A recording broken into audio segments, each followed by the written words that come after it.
So I've read Alex Homorzi 100 Million Offers book, and I have good news, but I also have bad news. Now look, listen, you are 16 to 27 man that feels lost in life. Guaranteed this video is made specifically for you. And after watching this video, you starting your agency, consulting business, or your high-ticket coaching offer, you'll be able to gain more clarity and be able to get an overall quick, fast overview of what I learned in that book. So the first question I want to ask you is, who do you think would make more money? A gym membership that's costing around $35 a month, or a nigga selling BBLs in Miami? You feel me? Like, who do you think gonna sell a little bit more? A dude selling BBLs in Miami for $5K, or $35 a month gym membership? Is the dude selling $5K BBLs in Miami? You feel me? You have to say, why would that be the case? Because when it comes to consumers, right? They are driven by the perceived likelihood of them getting their dream outcome. That's why people will take the quick, fast, and easy route, because they feel that there's a more likely to do that. When you have to buy a gym membership, not just buy a gym membership and you get your dream body. You have to buy the gym membership. You have to go to the gym consistently. Then you have to learn compound exercise. You have to learn sets and hyper. Like, you have to do so much work after just buying the gym membership. That's why people are more likely to buy BBLs. You just pay for it, you knock out for a couple of minutes, an hour, whatever the case may be, and you wake up with your dream body. And when it comes to crafting your offer as a service-based business, you kind of have to make your prospect feel that there's a perceived likelihood of them achieving that. So when it comes to your service-based business, have testimonials, have video testimonials, so people can watch those videos and see, okay, there's people that's just like me that had this before and they had this after. That's why when you saw like the weight loss programs, you see before and afters, you're like, yo, the person before, they look exactly like me. They went through this program and then they got this, right? Also, when it comes into your offers, you want to provide reciprocity, you want to provide guarantees, you want to provide bonuses. This is also going to add to the perceived likelihood of your prospect getting their dream outcome, right? So guarantees, right? If I was a fitness guy, I wanted someone to get to my fitness program, I wouldn't call it a calorie deficit 30-day boot camp. Like, people's gonna be like, nah, this sounds crazy. What this dude gonna make me start doing? He gonna make me start eating, like, not eating food for like 5 days. He gonna make me do Stairmaster for an hour. Like, it sounds crazy, but if you make it more of guaranteed losing 4 pounds in 30 days, people feel a little bit more attracted to that, because now they're hearing the guarantees. They're hearing that going through their program is going to get them their dream outcome. When it comes to your marketing, you're pushing out, when it comes to your offer, it's not about focusing on really how you're going to get them, but it's really offering you will be the vehicle to get them to their dream outcome, right? So like I said, within the fitness, we'll try to be calorie deficit. Oh, you're going to have to do this, you're going to have to do that, you're going to have to count your micros, count your macros. They're going to hear all that information and be like, you know what, I'm just fine. It's not even worth it. You start saying, yes, do this program in 30 days, we can guarantee that you'll lose 4 pounds. So what's also dope, because this is what I learned when it comes to networking within tech companies, is where they do surveys and they see what made the prospect attracted to them. Where did the prospect come? So also when it comes to people that goes into your program, ask them, you know, what made them, what attracted them to your service, and then you can figure out, okay, a lot of people are saying they're attracted to this. It's not just because the guarantees, because they want to feel more attractive. They want to be attracted to their partner. They want to be less subconscious. They, you know what I'm saying? Like, think of the real emotional drivers that made someone go to your product or service. And then you can also use that within your marketing, because you figure out what the majority are really, because there is always something deep down below people's motivations. And this is when it comes to introspection. Like I said, I've told the story multiple times. I went on a job interview and I asked someone, you know, what's the book that gave him the biggest ROI? And he said 7 layers deep. It's a process of introspection where you keep asking yourself, why is that important? Why is that important? So you get the deep down motivations for things. And that's honestly, doing those type of things is gonna help you get those deep motivations for prospects and be able to sell them on the offer. Reward people for acting now, you know what I'm saying? Having things where it's like, yes, the price is this amount of money. We're only going to be doing a 24-hour, a 3-day, a 7-day, where it'll be this price. Act now, pay now. The price is going to go up. Reward people for acting now. Therefore, you'll be able to get more sales. Another thing is sticking to your niche. This is the problem that I had when it came to with me being a YouTube. I went from being doing sneaker reviews, to doing 2K videos, to doing Omegle videos, to doing vlogs, to doing self-improvement, to doing personal finance. I kept changing my niche, thinking that if you just join the next crowd, to join the next train is going to be far better, but that's not really the case. That's what he told. He said, stick to a niche. You can fail sticking to a niche, but you can also fail far more keep trying to change things. And this also helps when it comes to being able to charge at a premium, niching down, right? Something that he said within the book, you niche down to a specific target audience, you can charge more money for your product. So let's say you just had a book called Time Management. You can sell that for $20, right? But if you get a little bit deeper into that, doing time management for sales professionals, you can charge it for a little bit, $100, right? And, or you do time management for outbound B2B sales, you do that for $500. So it's just like, it's keep niching, and you can sell the same product or service, but keep niching down to the specific prospect, to specific avatar, and you'll be able to charge for more money because they feel as you're speaking exactly to them. And that's the next thing that I learned with the book is figure out your dream prospect, figure out their exact avatar. So that's why when you came and joined this video, you saw that I said 16 to 27 men that feel a little bit lost in life, right? I figured out the dream avatar and who will most likely watch these type of videos, and I spoke exactly to them. And this is something that I learned outside of this book, is that if you speak to everyone, you speak to no one. But if you speak to one specific person, everyone listens. Now watch this. We all been in the classroom where the teacher's like, you guys have been doing so disrespectful. You guys are talking so loud. No one really listening to them, right? Everybody like whatever he talking about, you know what I'm saying? But the teacher said the boys in the back. Everybody like, what? You know what I'm saying? Like when the teacher be like, yo, the boys in the back. The boys in the back really be like, okay, so he talking to us. Then everybody like, damn, he talking to the boys in the back. So it's crazy how when you speak to everyone, no one really listens. But when you speak to a specific audience, even people outside of that audience listen. Like even when it comes to my TikToks, and I'm saying 16 to 27-year-old men, there's people that are older than 27 that are still listening to the video. There are females that are still listening to the videos because I'm speaking to a specific audience, and everyone's like, okay, I may not be his specific audience, but I wonder what he's talking to these people about, right? So that's something else that I learned within the book. So also I learned if you can articulate the pain a prospect is feeling accurately, they will always buy what you are offering. Even just like what I said within the video, 16 to 27 men that feel lost in life. For a good point in my life, I felt lost in life. I had moments where I felt lost in life. My homies that felt lost in life when they was in their teenage years.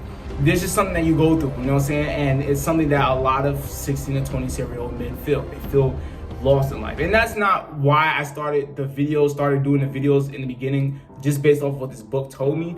It's just something that I just learned within marketing, is that I need to speak specifically to an audience and specifically, you know, the problem that they're going in. And I was able to kind of connect that, like, oh, okay. And yeah, when it comes to your offer, right, you need to figure out who they are, right? Where are they? And what problems do they have? So let's say you are selling a software specifically that do coaching, sales coaching, right? So who are they? There are people that do sales coaching. Okay, where are they? They can be Facebook groups, right? Sales Facebook groups. They can be on LinkedIn. They can be on Twitter. They can have their own YouTube channel, right? Figure out exactly where they are. And this is the problem that I had. When I started my first ever business, my custom hat business, right here, you see I have Cactus Jack fitted hat. It's not like there is no Cactus Jack fitted hat. I made this myself. It's actually pretty fire. I can't lie to you. The profit margin was terrible, right? So that's why it was a terrible business. But the problem was that I didn't figure out who exactly was my target audience. I didn't figure out who would be attracted to buy custom fitted hats. I didn't figure out where they were, and I didn't figure out, what benefits and the things that they would like to have when it comes to purchasing this. I literally just launched it one day. I did marketing for one day, and I stopped marketing after like a week. I stopped posting about it. I didn't do no ads. I didn't do no TikTok organic. I didn't have no marketing campaign for it. It was terrible. I didn't have like no real business plan when it came to when I started this, custom fitted hat business. And yeah, that's why I learned also in the book is to find out who they are, where they are, and what problems do they have, right? So let's say you are thinking about starting a self-improvement channel or a personal finance channel, and you feel that your YouTube channel is not, picking up a little bit speed, you feel like you're not getting the algorithm. Okay, you now have to create your own algorithm. It's not about just posting a video thinking YouTube says, you know what, this guy is a pretty good guy, I should start putting him in record. Like, no, it's not how it works. You know what I'm saying? You gotta kind of have to treat it a little bit like a business and do a little bit of marketing. You know what I'm saying? Get into Reddit groups, right?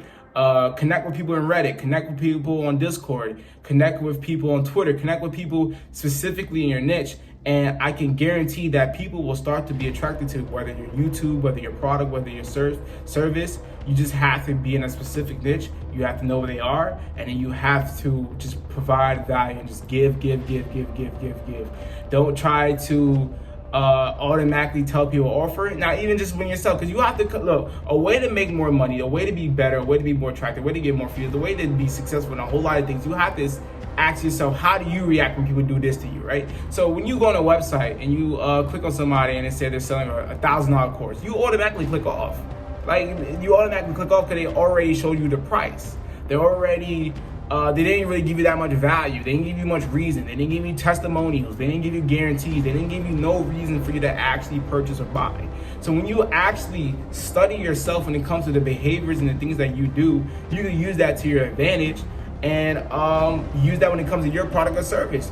When it comes to YouTube videos that I watch and I notice something that they did that made me watch a little bit longer, I implement that into my own videos. When it comes to, let's say I'm being pitched on something with sales and I see that they use certain words, certain tonalities, certain type of convictions, certain type of frameworks, certain type of phrases that made me, move the needle closer to being closed, I take note of that. It's like, I'll give you a quick little story. When I was on a job interview and this guy, he kept saying this, right? He kept saying anything that'll make you think that you can't move forward with this, right? And this is now that I have the knowledge I have now I know what he was doing, right? So I was able to use what he said and use it to other times when I'm pitching. Basically what he was doing, right? When he kept asking me, anything that would make you not move forward with us. Basically what that was, there's a whole lot of reasons why acting like that is really good, right? Because people will feel more safer saying no. So by me saying no, I was kind of saying yes, right? If I say no, there's nothing that will make me not move forward, then that's basically me saying yes, right? But I'm saying no, and it's making me feel a little bit more safer saying no. Even though I had a objection in my head, was that the job was more commission-based. I didn't really trust the company that much. Like, I had objections in my head, but I didn't say it. But because I didn't say it, I only had the option of saying yes or no. If I said no, then he would have been like, why? And he would have attacked the objection. So I'm gonna put it in the frame to where y'all can kind of understand it, right? So you ask someone, is there anything that will be holding you back from moving forward? If they say no, perfect, let's sign you up. You know what I'm saying? If they say yes, you say why. This is where you kind of find their objection. Their objection can be money. Their objection can be time. Their objection can be how much it takes to invest time-wise, energy-wise, attention-wise. There could be so many objections, the reason why they're going to say no, and then they'll say it, and then that basically you will handle that objection with whatever sales script you have with that. And then there's other ways you can handle objections is by saying, asking the prospect, on a scale of 1 to 10, how are you feeling right now moving forward, right? So if they say 7, you'd be like, oh, wow, 7. I thought you would have said a bit 6. And then they'd be like, why? And then they'll kind of say why 7 is better than the 6, and they'll tell you why it's a little bit better and why there's a little value. Now they're selling them to you, and then you'll be like, okay, well, we'll bring it to a 10. And then that's where they'll kind of say, oh, we'll bring it to 10 is maybe it was cheaper, maybe it was this, maybe it was that. And then basically they're telling you why they're not going to pay for it, and then you just handle that objection and stuff like that. But yeah, also what I found out in the book is that people buy for the dream and they stay for the benefits. Now you can even see this within like gym memberships and a whole bunch of like high end type of stuff. There's literally consumers that pay like $100 a month for a gym membership, for a membership with whatever, like a high ass expensive membership. But they love talking about the amenities. You ever booked the Airbnb, man? You're like, the amenities, they got the pool, they got the jet ski, they got the spa, they got this. Like, people pay for the dream, but they also stay for the amenities. So when it comes to your offer, when it comes to people going through your sales funnel, try to give as much value as possible, try to give as much bonuses as possible, try to give as much amenities as possible.